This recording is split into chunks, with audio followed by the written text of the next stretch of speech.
So we will follow this text, More's Utopia. So Sir Thomas More, I am sure you already know a lot about Sir Thomas More.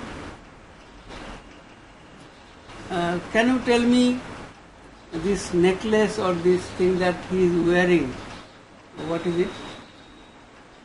This big heavy chain that he is wearing, do you have any idea? So it was customarily worn by the Lord Chancellor of England. So since he became the Lord Chancellor of England, so he is wearing this, suggesting that, indicating that he is the Lord Chancellor.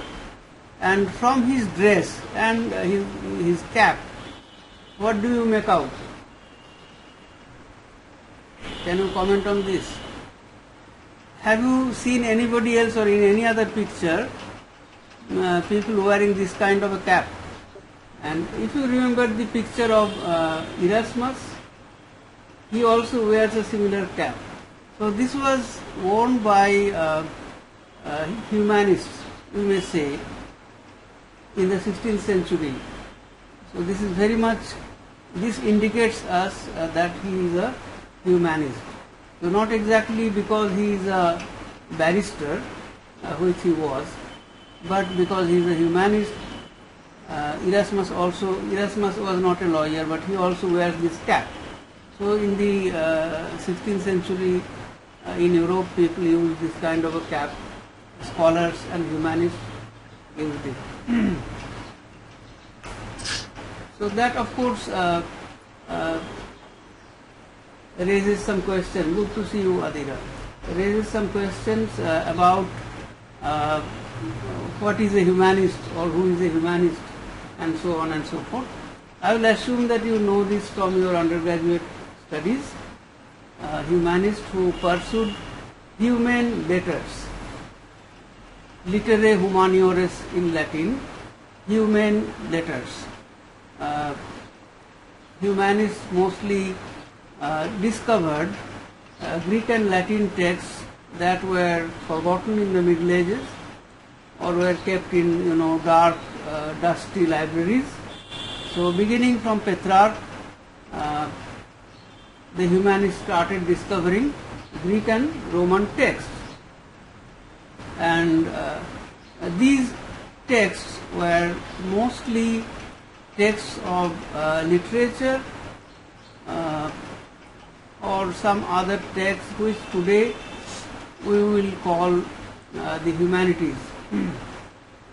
The word humanities has developed from this idea of literae humaniores, that is humane letters.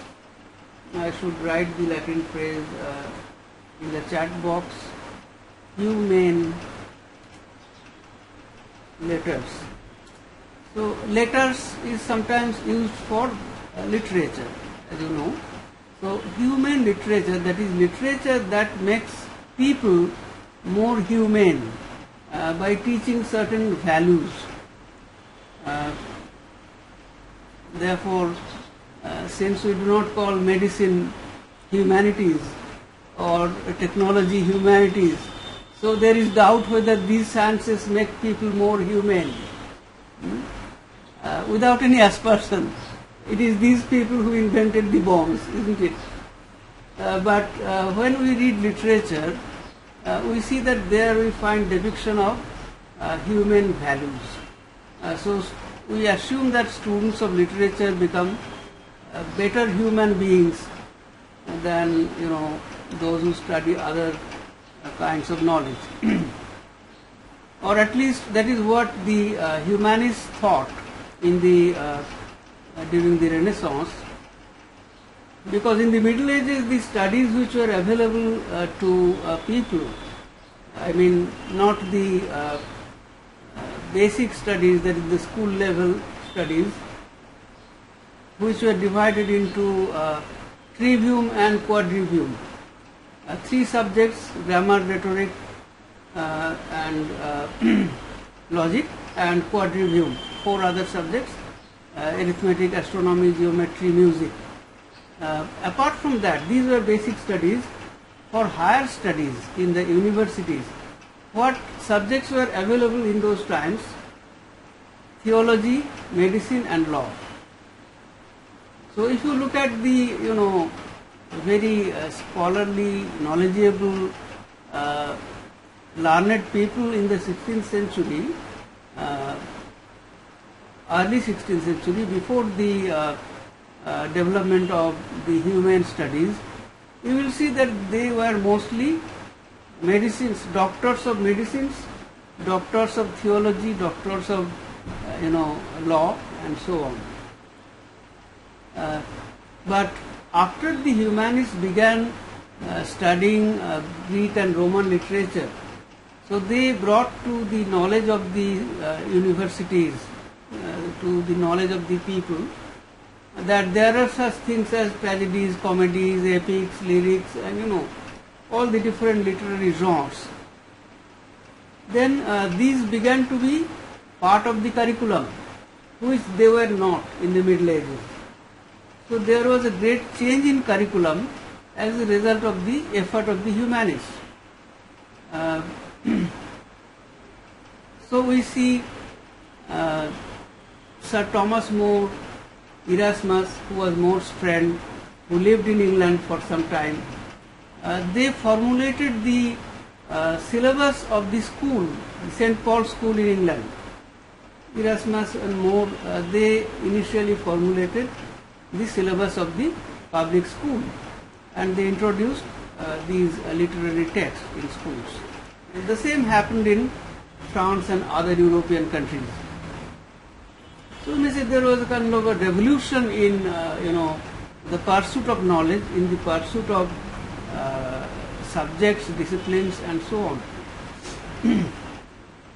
So it was possible to think of a scholarly or a learned man who was not strictly a doctor of medicine or a doctor of divinity or a doctor of law. But of course the importance of law, theology and medicine didn't go away for a very long time, and even today, apart from theology, medicine and law are still important because they are needed in our everyday life, in our public lives. So initially the word doctor, do you have any idea from where we get this word? And today people sometimes have a confusion. When we say doctor, then do we mean a doctor who has a PhD or do we mean a medical doctor? So people have confusion because people forgot the original meaning of the word. The word comes from homo doctus, that is learned man, which comes from the Latin verb docere, which means to teach. Docere means to teach, and homo doctus means a learned man.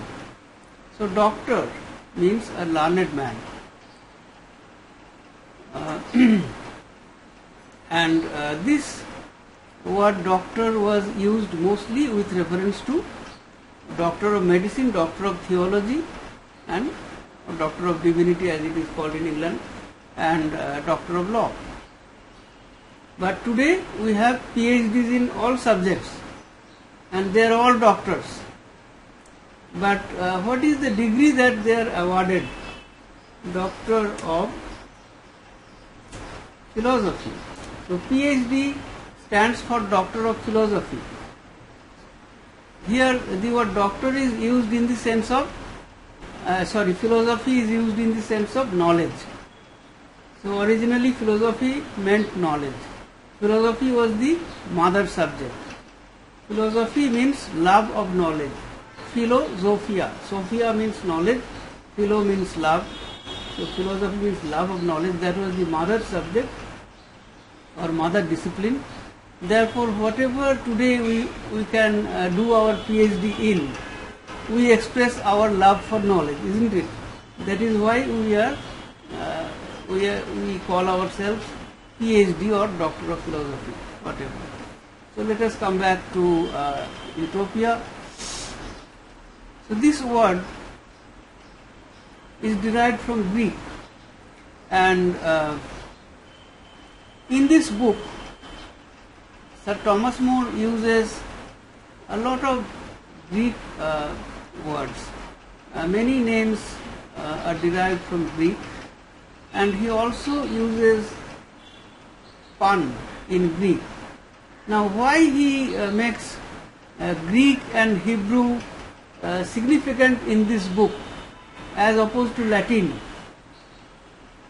The reason is that here we have a character, Raphael Hypnodeus, who tells about his, the story of his travel to Utopia to Cardinal Morton, Moore, and some other characters in England.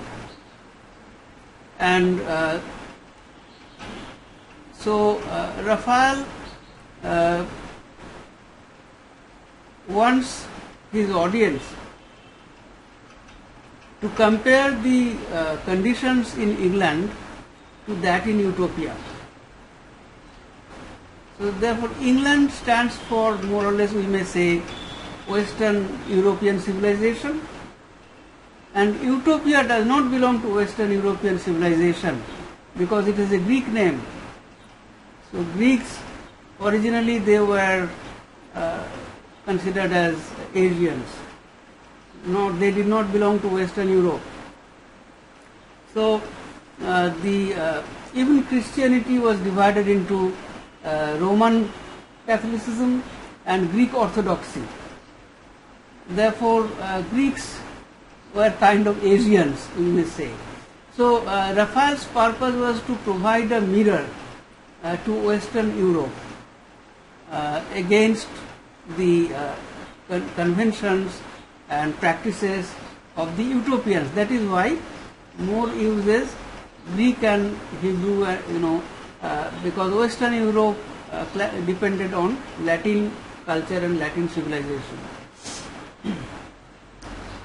So the word utopia is, it has a Greek pun. It is a Greek word. Utopia is a Greek word which means no land, no country. And utopia means fortunate country or a good country. Good. Therefore, though More originally didn't mean by utopia something which cannot be realized, materialized, in the sense that we have today. So today when we say that this is utopian, we mean that it cannot be materialized. It is too impractical. But that was not the original sense of utopia.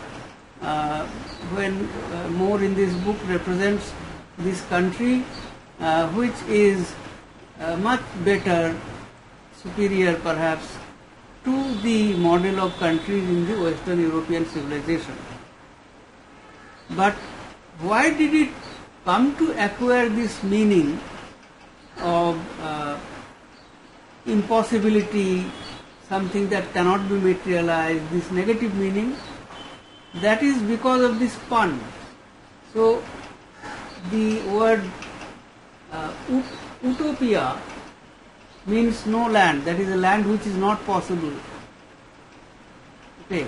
So the word contains both the positive and negative meanings.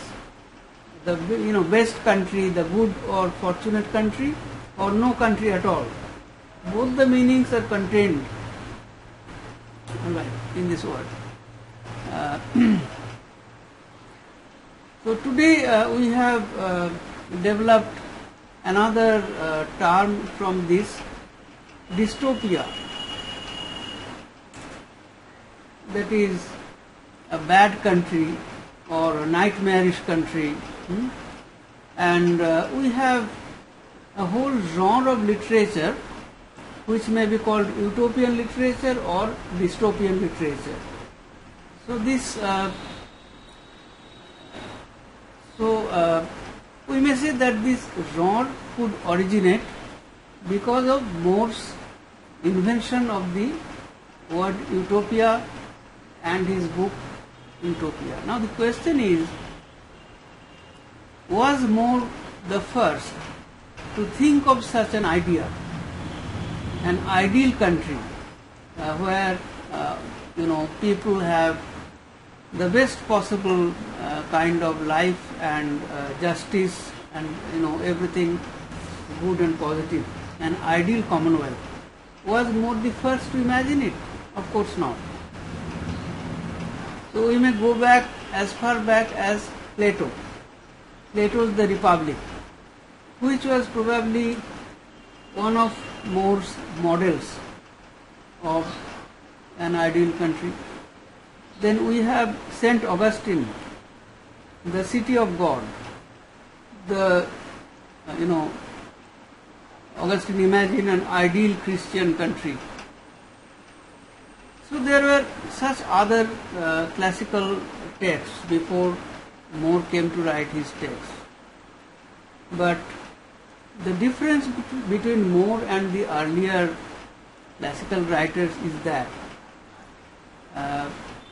whether it is Plato or whether it is Augustine or anybody else, they expressed one straightforward point of view. So Plato imagined the best possible Greek republic that could be possible and meant it. Augustine imagined the best kind of Christian state that is possible and he meant it. But More's utopia has irony as a major dominant mode. So how far More's utopia is the best or the ideal or acceptable, that is questionable. So More himself plants certain conventions, certain customs among the utopians which are not only bizarre but even unacceptable, like keeping some people slaves perpetually, or there are some other bizarre customs which we will see later. So these are not acceptable in any civilized society. So the question is, why does More include such unacceptable features in his utopia if he wanted his utopia to be the best possible commonwealth? The reason is that More knew that no such ideal commonwealth or ideal land or ideal form of government is possible.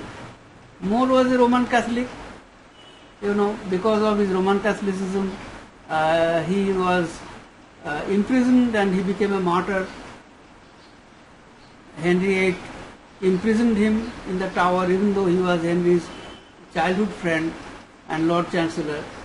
Imprisoned him, and he became, after he was executed, the Roman Catholic Church called him, canonized him as a saint. Okay. So he became a martyr in the Roman Catholic canon.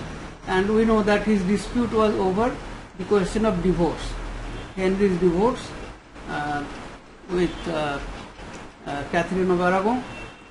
So More did not compromise in his religion, Roman Catholic religion and its beliefs.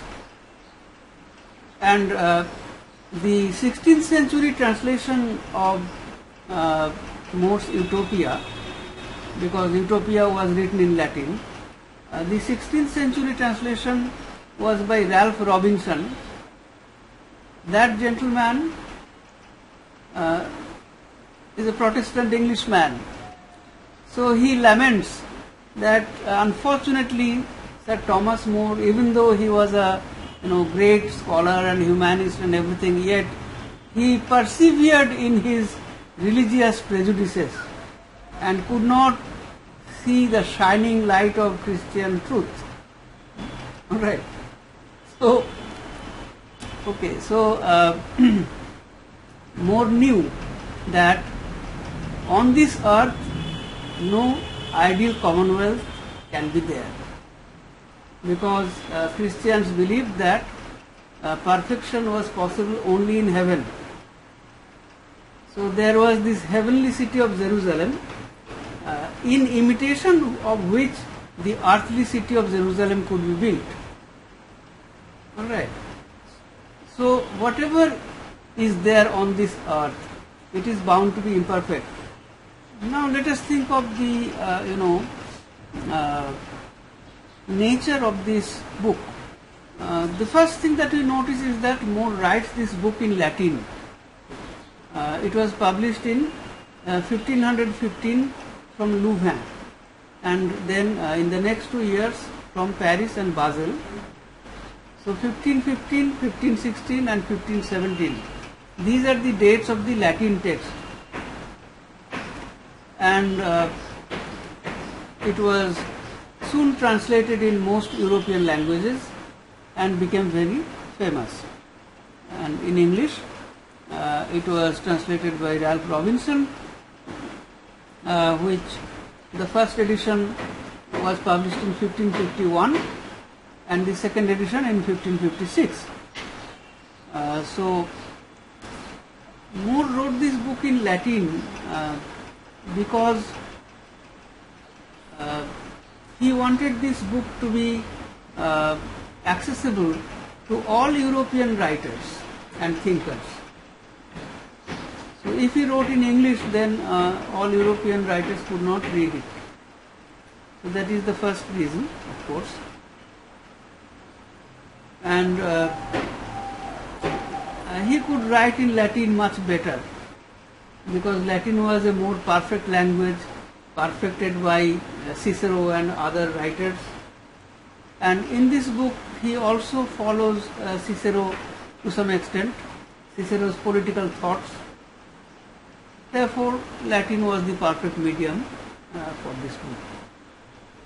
Now if we look at the title of the book and try to understand what kind of a book it is, then we see that the title is here.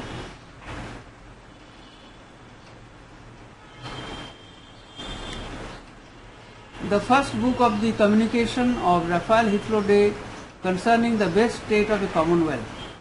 And the title of the second book,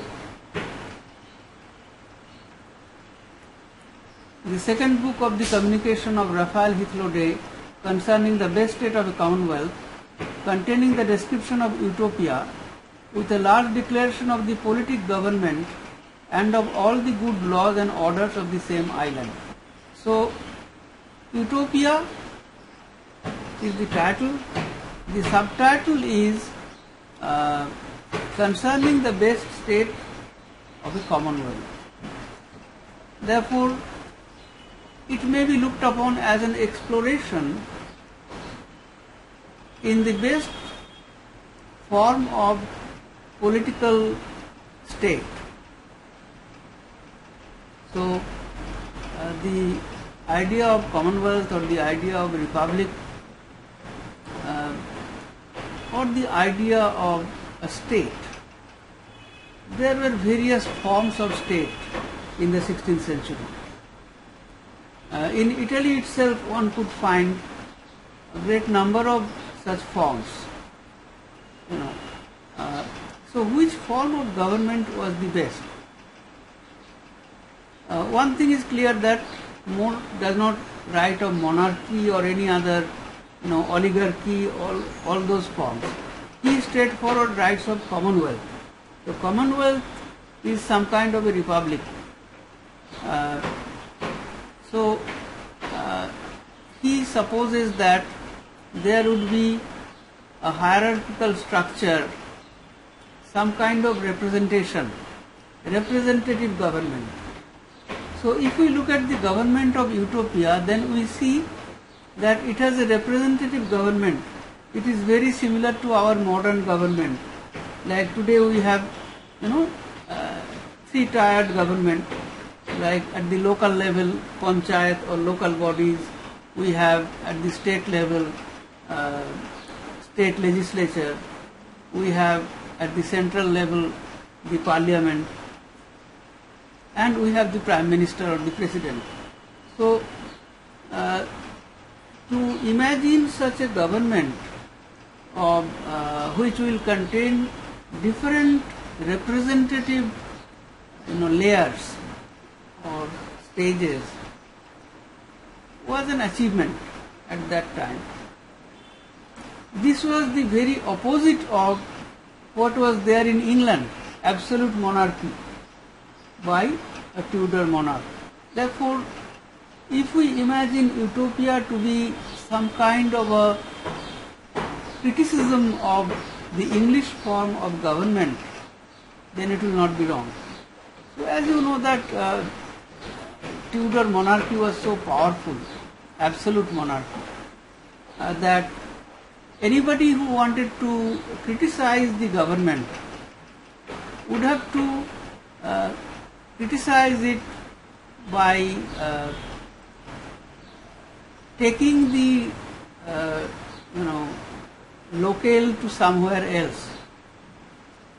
For example, when Shakespeare wanted to say something critically about England and he wanted to expose some crime or something, then he would take the locale to Venice or some other Italian state.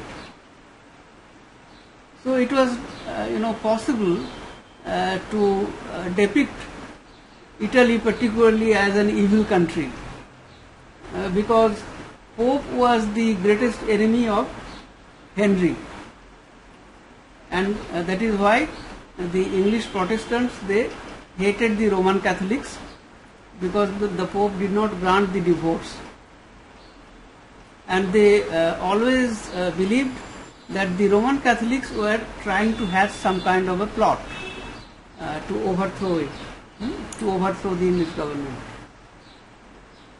Therefore, for writers, dramatists, it was possible to locate the evil in Italy or in some other country, Turkey for example, which was non-Christian, therefore it could be blamed much more easily. So we see Turks, Jews, or sometimes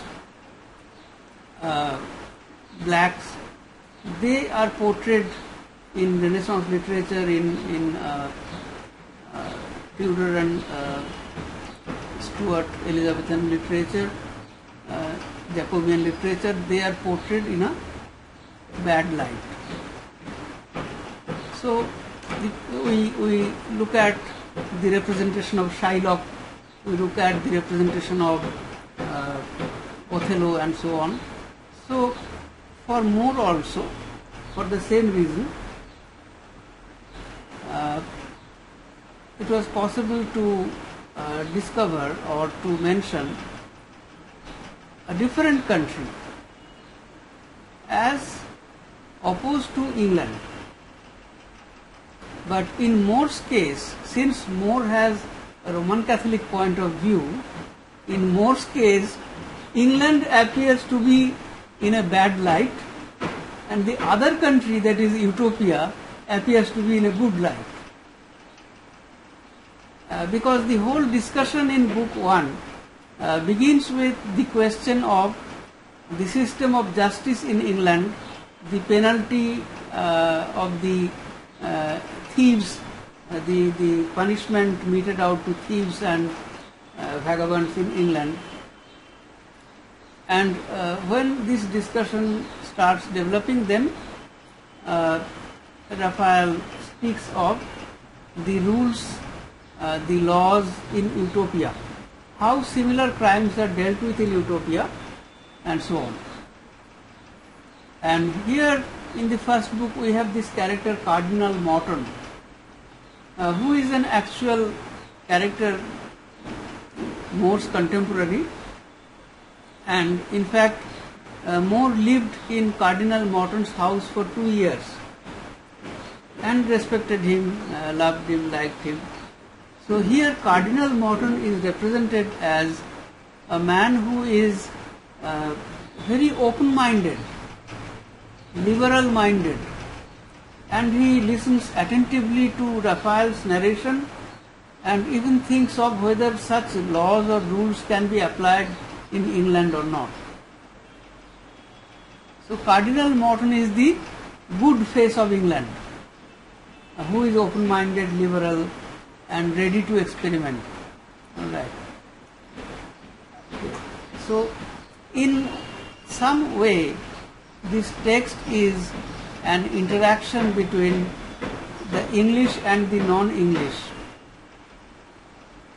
So, Raphael Hythlodaeus, he is Italian because he belonged to the crew of Amerigo Vespucci, as More tells us. There is another character in this first book, the character of Sir Thomas More. Now this Thomas More is not More the author. So More presents the character of Sir Thomas More here as a character. And Raphael, as I was saying, that he was a sailor and a foreigner, not an Englishman. And his name is very curious. Raphael is, we may say, an Italian name, but of course it is a biblical name, the name of the angel Raphael, So Raphael in the Bible is a source of knowledge. And Hythlodaeus, Raphael is a Hebrew word. Hythlodaeus is a Greek word, and Hythlodaeus is a combination of Hebrew and Greek, and it means purveyor of nonsense. So, measure for measure, where he is talking about corruption in the church. Yes, so she has written the picture on the cover shares similarity with the portrait of Henry VIII. Yes, because Henry VIII also had humanist education. Okay. So, Hythlodaeus means purveyor of nonsense. So, the principal speaker in the book, his name means that he is a purveyor of nonsense. Now, in one sense it is acceptable because Raphael was a sailor. And who doesn't know that sailors always told people about, cock and bull stories. They when they returned from their adventures, they would come back and tell about the monsters and different things that they met in distant countries, particularly in the 16th century. So a sailor may be a liar, and may speak nonsense. But since More wants the reader to take Raphael's words seriously, because Raphael's presentation of utopia must be considered seriously as an opposition or as an alternative to the English model of government. Therefore, we cannot totally, disregard him. Therefore, there is this, irony and this positive negative charges, converging. Is Raphael a liar and talks nonsense? Does he talk nonsense? Or is he to be taken seriously and really presents an opposition to or an alternative to the English form of government? What would be the answer to this? So the answer would probably be that More wants people to consider things very seriously, but people would never consider anything seriously if it is presented seriously. If it is presented in the form of a joke, in the form of a pun, if it has some irony in it, then it is possible that people might take it seriously. No, that is why when we teach, our students do not take us seriously, because we are trying to teach something. Nobody wants to be taught. But if we chat our students up, if we chat with them, if I say, I am not teaching, but I am just chatting with you and, joking, then they begin to take us seriously. Alright. Do you agree with this? Okay. So, we may say that irony is very helpful when one is trying to suggest something serious. Because plain seriousness is often not appealing enough. People feel repulsion if some doctrine is imposed upon them. But if it is imposed playfully, if it is mentioned playfully, then it is more likely that people might consider it. Now, before before the text begins, as we see that the text is divided into two halves, first book and second book. Now, one thing that we should remember here, that More originally wrote the second book first. The second book describes the island of Utopia, their manners, mores and manners and so on, customs. He wrote the second book first, but then he thought to enlarge it. He thought that it needed some kind of a context, some kind of a debate and discussion, in the context of which one should look at the island of Utopia. Then he added the first book. And in the first book we see he mentions a few nations, people who are no people. That is, in reality there were no such nations, but More gives them Greek names and suggests that there are these nations who are different from the British, from the English. So by the time one finishes the first book, one already comes across a number of nations who are different from the English and who have different customs. Therefore, when the reader arrives at the second book, by that time he is kind of trained and kind of accustomed to the fact that Utopians will be very different from the English. Now, you may wonder what is the reason for this. We all know that there are so many countries, so many nations. But in the 16th century, when More was writing this book, then English power was at its height globally, and it was very close to defeating the Spanish power, which was the earlier colonial power. Therefore, at that time, the English would think that they are, God's chosen people, and there is no other people who can be even compared to them.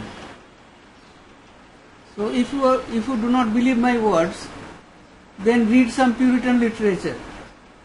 The Puritans who go to Massachusetts and establish, their English colonies there, in their writings, they mention themselves as God's chosen people, like the Israelites.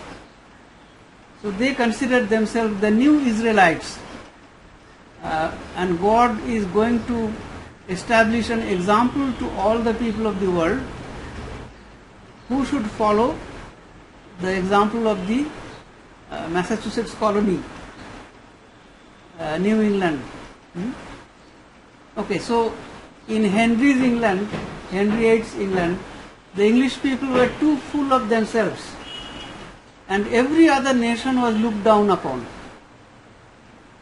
So, like the Greeks, when the Greek civilization was at its highest, then any nation which did not speak Greek was called barbarian. The word barbarian developed from an onomatopoeia. So the foreigners sounded to the Greek ear as emitting this kind of sound, which they call barbaric, different sounds. So onomatopoeically, they call them barbarians. So anybody who does not speak Greek is a barbarian. Of course, later the word barbarian meant something a little different, but that was the origin. So to the English people, those who were not English, they were all barbarians, uncivilized. And whenever any nation became too proud of itself, they had the same, attitude. If you think of Hitler's Germany, the German people at that time thought that they were the best people in the whole world. They were the Aryans, and all other people were not fit to live. They should be killed off. Okay. So in such a context, More had to gradually acclimatize the English people to the idea that other nations should also be taken seriously, that their customs and culture should also be studied. So he takes the whole of first book to acclimatize the English people to this concept, and then in the second book they are ready to read about the utopians. Right. So, do you have any question at this stage? No, sir. Okay, so what I was going to say is that before the texts of Utopia begin, the first book and the second book, we have a number of letters added to the text. These the critics call paratext, because they strictly do not belong to the text of Utopia, but they are attached to it. So they create some kind of a